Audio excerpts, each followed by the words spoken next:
우리는 지금 그 어느 시대보다 빠르고 편리한 문명 속에 살고 있습니다. 버튼 하나만 누르면 음식이 집 앞까지 배달되고 작은 화면 속으로 전 세계 사람과 연결될 수 있습니다. 스마트폰, 컴퓨터, 그리고 인공지능까지 기술은 우리 삶을 끊임없이 진화시켜 주었지요. 하지만 그 편리함 뒤에 숨어 있는 그림자는 무엇일까요? 사람들은 이전보다 더 많은 사람과 연결되어 있는 듯 보이지만 마음 깊은 곳에서는 점점 더 외로워지고 있습니다. 항상 연결되어 있지만 정작 누구와도 진심으로 연결되어 있지 않다. 이것이 오늘날 많은 사람들이 호소하는 고독의 실체입니다. 부처님께서는 이미 2600년 전 인간의 마음이 어디에서 고통을 만들어내는지를 꿰뚫어 보셨습니다. 외로움도 예외가 아닙니다. 외로움은 단지 사람들이 곁에 없어서 생기는 것이 아니라 나는 혼자다라는 분리된 마음에서 비롯됩니다. 이 마음은 나와 세상을 가르는 벽을 세우며 그 벽은 점점 두꺼워져 결국 스스로를 고립시키게 됩니다. 나라는 견해가 단단해질수록 우리는 타인과의 관계 속에서 상처를 쉽게 받고 또 스스로를 지켜내려다 더 외로워집니다. 하지만 부처님은 모든 존재가 서로 연결되어 있음을 일깨워 주셨습니다. 외로움에 사로잡힌 순간에도 사실 우리는 공기와 순결, 햇빛과 물, 수많은 인연 속에 기대어 존재하고 있습니다. 그 사실을 자각할 때 나는 혼자다라는 생각은 허상임을 깨닫게 됩니다. 외로움에서 벗어나는 첫걸음은 바로 이 허상을 알아차리는 것입니다. 나 혼자라는 생각은 실체가 아니라 마음이 만들어낸 그림자일 뿐입니다. 그림자임을 알면 그것에 휘둘릴 필요가 없습니다. 그리고 그 자리에 연결됨의 지혜가 피어납니다. 혼자 있어도 혼자가 아니라는 사실, 침묵 속에도 무수한 인연이 함께한다는 사실을 깊이 느낄 수 있습니다. 명상은 이러한 지혜를 체험하는 좋은 길입니다. 호흡을 따라가며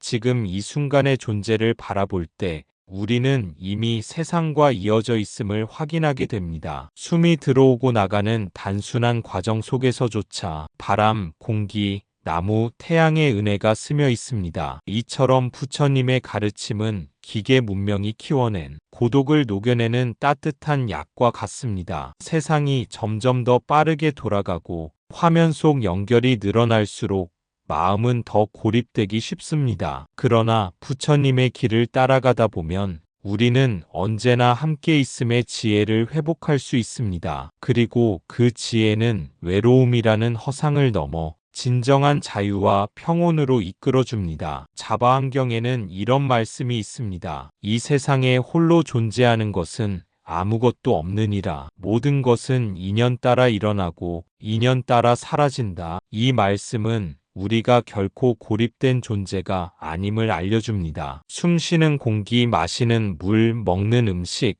모두 무수한 인연이 모여 지금 이 순간 나를 살게 하고 있습니다. 따라서 우리가 느끼는 고독은 사실 존재 자체의 진실이 아니라 분리되었다고 생각하는 마음의 착각에 가깝습니다. 그렇다면 어떻게 이 고독의 감옥에서 벗어날 수 있을까요? 부처님께서는 먼저 마음을 바라보라고 말씀하셨습니다. 현대인들은 고독할 때 더 많은 자극을 찾습니다. 더 많은 영상을 보고, 더 많은 메시지를 주고받고, 더 많은 소음을 채워 넣으려 하지요. 하지만 마음의 허기는 외부 자극으로는 결코 채워지지 않습니다. 진정한 만족과 평온은 외부에서 오는 것이 아니라 마음을 향한 관찰과 이해에서 시작됩니다. 우리가 고독을 느낄 때 그 감정을 억누르거나 외부로 돌리지 않고 있는 그대로 받아들일 때 마음은 점차 안정됩니다. 나는 지금 외롭구나 라는 단순한 자각만으로도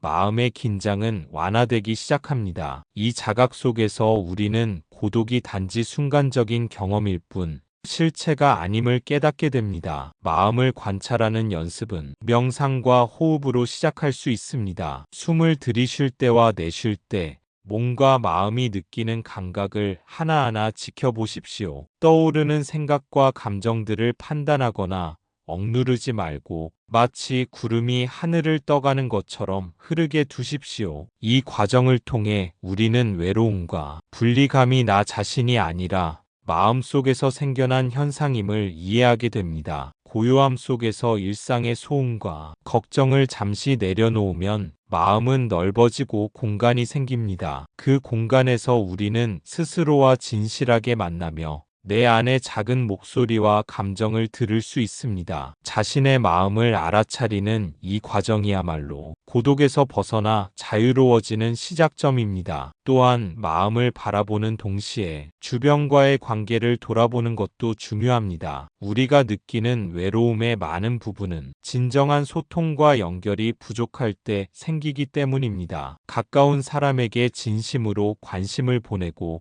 마음을 나누는 작은 실천을 꾸준히 이어가면 고독의 감옥은 서서히 녹아갑니다. 말없이 함께 있는 시간, 상대방의 이야기를 들어주는 시간, 진심 어린 미소와 관심을 주고받는 시간, 이런 경험들이 마음의 허기를 채우는 진짜 연결입니다. 결국 고독은 외부의 부재에서 오는 것이 아니라 마음이 연결됨을 잊었을 때 생겨나는 착각이라는 사실을 알게 됩니다. 자신을 바라보고 마음을 돌보며 진실한 관계를 만들어가는 삶 속에서 우리는 차가운 고독을 따뜻한 깨달음으로 바꿀 수 있습니다. 이런 깨달음을 반복하며 체험할 때 우리는 비로소 혼자가 아님을 느끼고 마음의 평화와 자유를 얻을 수 있습니다. 법구경에는 이렇게 말씀하셨습니다. 자기를 이기지 못하면 남과 더불어 살아도 외롭다. 자기를 다스리면 홀로 있어도 평안하다. 외로움의 근본 원인은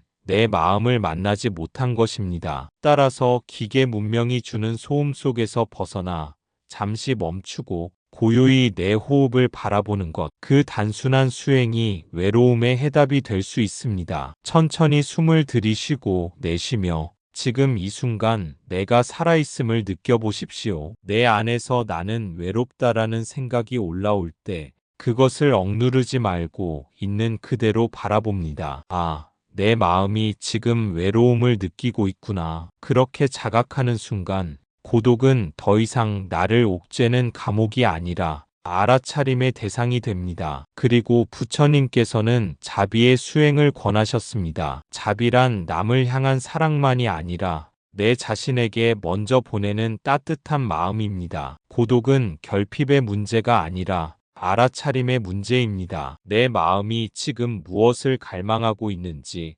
무엇을 두려워하고 있는지를 바라볼 때 비로소 고독의 뿌리가 드러납니다. 그 뿌리를 직면하지 않은 채 바깥에서만 해결책을 찾으려 한다면 아무리 사람들로 둘러싸여 있어도 여전히 공허함을 느낄 수밖에 없습니다. 부처님은 고독을 없애려 하기보다 그 고독을 있는 그대로 관찰하라고 하셨습니다. 마치 하늘을 떠도는 구름처럼 고독은 머물다 사라지는 마음의 현상일 뿐입니다. 우리가 그 흐름을 붙잡아 나는 외롭다고 집착할 때 고독은 고통으로 변합니다. 그러나 그것을 단지 외로움이라는 감정이 일어났구나 하고 지켜본다면 그 순간 마음은 이미 자유로워지기 시작합니다. 명상은 바로 이 자유를 체험하는 훈련입니다. 호흡에 집중하고 떠오르는 감정을 억누르지 않고 지켜보는 동안 우리는 스스로가 고독과 하나가 아님을 깨닫습니다. 고독은 나 자신이 아니라 단지 스쳐가는 경험임을 알게 됩니다. 이때 고독은 더 이상 감옥이 되지 못합니다. 오히려 나를 더 깊은 성찰로 이끄는 스승이 됩니다. 혼자 있는 시간은 두려움의 시간이 아니라 나 자신과 친해지는 시간이 됩니다. 세상의 소음을 멀리하고 마음의 파도를 가라앉힐 때 우리는 고독이 주는 침묵 속에서 새로운 지혜와 힘을 발견합니다. 그러면 혼자 있어도 충만하고 고요 속에서도 연결됨을 느낄 수 있습니다. 부처님은 언제나 진정한 연결은 바깥에서 오는 것이 아니라 내 안의 고요함에서 시작된다고 말씀하셨습니다. 우리가 고독을 바로 볼 때 기계 문명 속에서 길을 잃지 않고 온전한 자유를 누릴 수 있습니다. 잠시 눈을 감고 마음속으로 이렇게 읊조려 보십시오. 나는 행복하기를 원한다. 나는 괴로움에서 벗어나기를 바란다. 나는 안전하기를 바란다. 이렇게 자기 자신을 위한 자비의 마음을 먼저 키운 뒤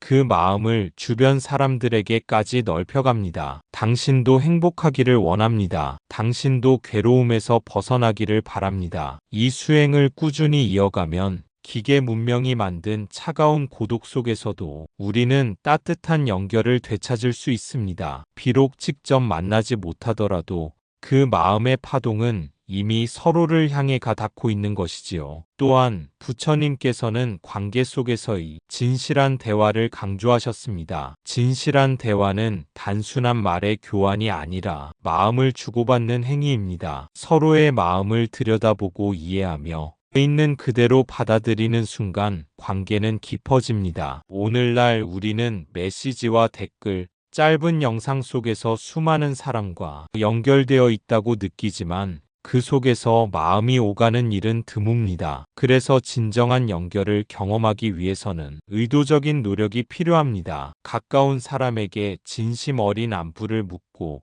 기쁘거나 슬픈 순간을 함께 나누는 것, 그것이 바로 살아있는 관계입니다. 또한 이러한 관계 속에서 우리는 자신의 마음을 더 잘 이해하게 됩니다. 누군가와 마음을 나누는 과정에서 자신의 생각과 감정을 객관적으로 바라볼 수 있기 때문입니다. 마음을 나눈다는 것은 상대를 변화시키려는 것이 아니라 서로의 존재를 인정하는 것입니다. 이 인정을 통해 우리는 외로움과 소외감을 조금씩 놓아줄 수 있습니다. 때로는 말없이 함께 있는 것만으로도 충분합니다. 같이 앉아 차 한 잔을 마시며 같은 공간을 공유하는 것, 서로의 호흡과 존재를 느끼는 것만으로도 마음은 연결됩니다. 이런 경험을 반복하며 우리는 혼자가 아니다라는 감각을 점점 더 깊게 체험합니다. 그러면서 기술이 만든 인공적 연결에서 벗어나 인간관계가 본래 가지고 있는 따뜻함과 의미를 회복하게 됩니다. 중요한 것은 꾸준함입니다. 짧은 시간이라도 매일 마음을 기울여 주변과 연결되고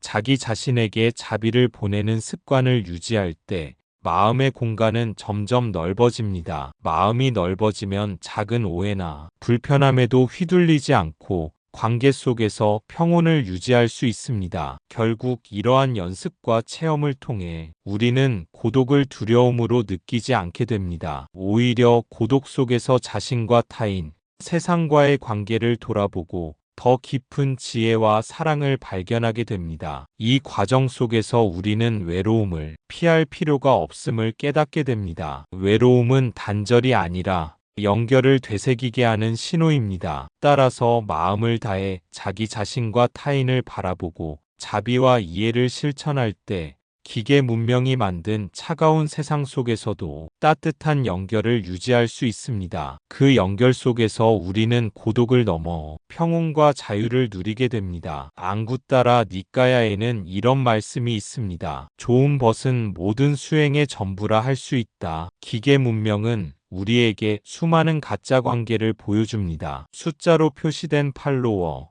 좋아요의 개수, 짧은 메시지의 홍수. 그러나 그런 연결은 마음의 허기를 채워주지 못합니다. 진정한 법과의 대화, 마음을 나누는 따뜻한 시간이야말로 고독을 달래주는 힘이 됩니다. 그러니 하루에 단 10분이라도 스마트폰을 내려놓고 가까운 사람과 눈을 마주하며 이야기를 나눠보십시오. 혹은 직접 목소리를 전해 안부를 묻고 진심 어린 관심을 표현해 보십시오. 이 작은 실천이 기계 문명이 만들어낸 단절을 회복하는 출발점이 될 것입니다. 관계 속에서 마음을 주고받는 경험은 단순한 친밀감 이상의 의미를 가집니다. 진정한 대화를 나누는 동안 우리는 서로의 삶과 마음을 이해하며 동시에 자기 자신을 더 명확히 바라볼 수 있게 됩니다. 대화 속에서 상대방의 기쁨과 슬픔을 공감하고 자신의 감정을 솔직하게 표현하는 과정을 통해 마음은 점차 자유로워집니다. 이런 상호작용은 단절과 고립으로 생긴 긴장을 풀어주고 마음의 허기를 채워줍니다. 하루를 마치고 돌아보았을 때 잠시라도 진심 어린 소통을 나누었다면 그것은 그날 하루를 살아가는 힘이 됩니다. 사람은 본래 사회적 존재입니다. 우리가 혼자 있는 시간을 두려워하지 않고 동시에 타인과의 연결을 소중히 여길 때 마음은 균형을 찾습니다. 따라서 고독을 느낄 때 외부 자극이나 기술에 의존하기보다 마음을 향해 손을 뻗고 작은 관심과 배려를 실천하는 것이 중요합니다. 그 과정에서 우리는 관계의 본질을 깨닫게 됩니다. 진정한 연결은 숫자로 증명되지 않습니다. 팔로워 수나 메시지의 양이 아니라 서로를 향한 진심과 마음의 교류가 관계를 살아있게 만듭니다. 또한 이러한 체험은 자기 자신과의 연결로 이어집니다. 타인과 마음을 나누는 동안 우리는 자신의 내면을 돌아보고 감정을 정리하며 스스로에게 자비와 이해를 보낼 수 있게 됩니다. 이런 연습을 반복할수록 고독은 더 이상 두려움이 아니라 마음을 성장시키는 기회로 바뀝니다. 결국 하루 단 10분의 작은 노력과 진심 어린 마음이 모여 기계 문명이 만든 차가운 단절 속에서도 따뜻한 연결과 평온을 만들어냅니다. 이 연결 속에서 우리는 더 깊은 만족과 자유를 경험하며 외로움 속에서도 혼자가 아님을 깨닫게 됩니다. 그리고 그렇게 회복된 마음은 또 다른 관계와 경험을 더 풍요롭게 만드는 기반이 됩니다. 사랑과의 만남, 마음을 나누는 순간, 그리고 스스로를 돌아보는 시간은 현대 사회에서 우리가 진정으로 살아있음을 느끼게 하는 가장 소중한 순간입니다. 부처님께서는 이렇게 말씀하셨습니다. 마음이 고요하면 그 안에서 온 세상과 함께함을 본다. 우리가 진정으로 고요히 마음을 바라볼 수 있다면 결코 혼자가 아닙니다. 순결마다, 햇살마다, 꽃과 나무와 모든 생명이 우리와 연결되어 있음을 보게 됩니다. 이 깨달음 속에서는 외로움조차 따뜻한 벗이 되어줍니다. 왜냐하면 고독을 바라보는 그 순간 우리는 이미 깨어있는 자가 되기 때문입니다. 고요함 속에서 우리는 마음의 소리를 듣게 됩니다. 일상의 소음 속에서 쉽게 놓쳐버리는 작은 감정과 생각들, 그리고 숨겨진 욕구와 두려움이 하나씩 드러납니다. 이 순간을 외면하지 않고 받아들이는 것만으로도 마음은 점점 평온해집니다. 고요히 바라보는 연습을 반복하다 보면 마음속에서 일어나는 감정들을 주인 의식 없이 관찰할 수 있게 됩니다. 분노가 올라오고 슬픔이 밀려오고 불안이 마음을 흔들어도 그것이 나 자신이 아님을 알게 됩니다. 이 깨달음은 마음의 자유로 이어집니다. 자유로운 마음은 외부 환경이나 사람에게 휘둘리지 않고 어떤 상황에서도 평정심을 유지할 수 있게 합니다. 또한 고요함 속에서 우리는 세상을 있는 그대로 바라볼 수 있습니다. 사람들의 행동, 자연의 변화, 세상의 사건들이 더 이상 내 안에서 혼란을 일으키지 않습니다. 모든 것은 흐름 속에 있으며 우리 마음의 반응은 선택임을 깨닫게 됩니다. 이 선택의 자각은 책임감과 함께 깊은 평화를 제공합니다. 그리고 고요한 마음으로 자신과 세상을 바라보는 사람은 자연스레 주변에도 영향을 미칩니다. 말 한마디, 미소 한번, 작은 배려가 주변 사람들의 마음을 움직이고 그 마음의 파동은 다시 자신에게 돌아옵니다. 이렇게 연결의 경험을 반복하면서 우리는 더 이상 외로움을 두려워하지 않게 됩니다. 오히려 고독 속에서 나와 세상, 타인과의 관계를 성찰하며 더 깊은 이해와 연민을 키워나갑니다. 고요함은 단순히 마음을 멈추는 것이 아니라 존재의 근본과 연결되는 길입니다. 그 길 위에서 우리는 외로움마저 배우고 성장할 수 있는 기회로 받아들이게 됩니다. 따라서 매 순간 마음을 바라보고 호흡을 느끼며 자신과 세상을 관찰하는 습관은 단순한 명상이 아니라 삶을 살아가는 지혜가 됩니다. 마음의 고요 속에서 발견한 작은 깨달음들이 모여 우리는 외로움에 휘둘리지 않고 내면의 평화와 세상과의 온전한 연결을 동시에 누릴 수 있습니다. 결국 고요함과 알아차림 속에서 삶은 더 풍요롭고 의미 있게 펼쳐집니다. 외로움은 더 이상 두려움이 아니며 우리가 깨어있는 순간마다 동행하는 스승이 됩니다. 나무 아미타불 관세음보살, 오늘의 고독이 내 삶을 가르쳐주는 스승이라 여겨보십시오. 그 고독을 피하려 하지 말고 부처님의 지혜로 마주해 보십시오. 그러면 기계 문명이 키운 외로움도 지혜와 자비로 녹아내려 당신의 삶을 더 깊고 넓게 만드는 인연이 될 것입니다. 감사합니다. 구독과 좋아요는 저에게 큰 힘이 됩니다.